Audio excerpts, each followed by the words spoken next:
Justin SNAITH is in very good form at the moment, and he's got lots of runners tomorrow at Kenilworth, and of course we're looking forward to seeing Captain's Ransom and Do It Again out.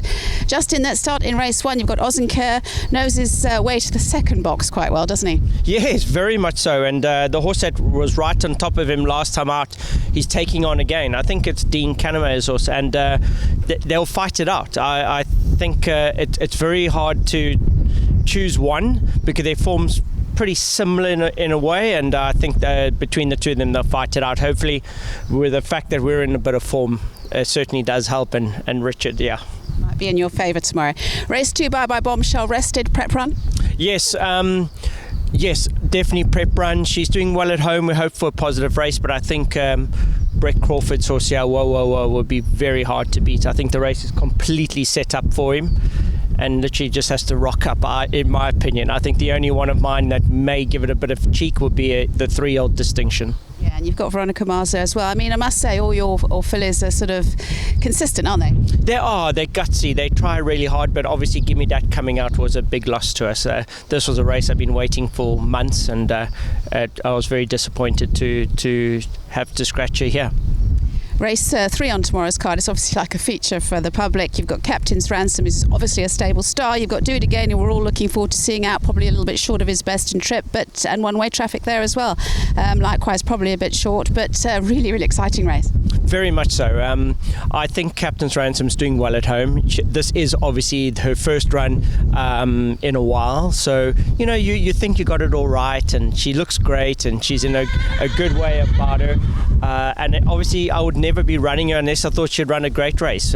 But in saying that, I am a little concerned the short running. It's not ideal. She's got beat once in an earlier part of her career, which was in the short running. As you know, in a race, she does tend to find a bit of a flat spot, and that might just catch her out. But we obviously know that, and we'll be trying to figure it out that it doesn't happen. The other two are flying at home, to be honest. Do It Again and One-Way Traffic.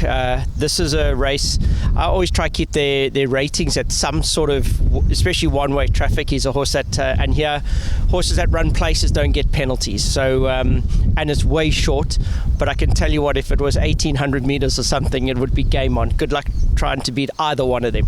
The only thing that can get them beat is the 1,400 and the short running. But I can tell you now, those two are the fireworks are ready to take off with One-Way Traffic and Do It Again, and they are two of my bigger horses for the season. I can't wait to see them just have a come on run, and you never know, they might just fire up. Really exciting to have so many class horses in that race. Race 4, Inima Rare, a draw to overcome, but super consistent. Yes, short running. This is the last meeting that we're in it. We have it, so it's a lot easier for the draws after this. From the Saturday, draws are easier to overcome. I have managed to do it this season from bad draws, but this is a young horse, short running, bad draw.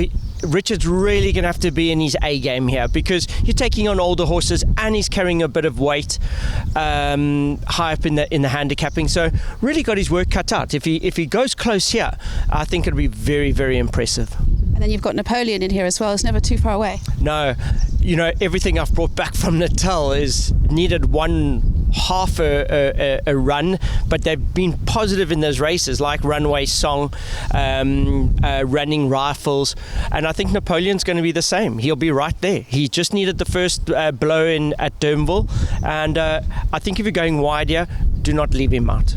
And then without question, gelded since his maiden win in KZN. Yes, work's been good at home. He's not going to be a one-time winner for long. He is that type of horse that can go on with it. I do think I've done enough work at home.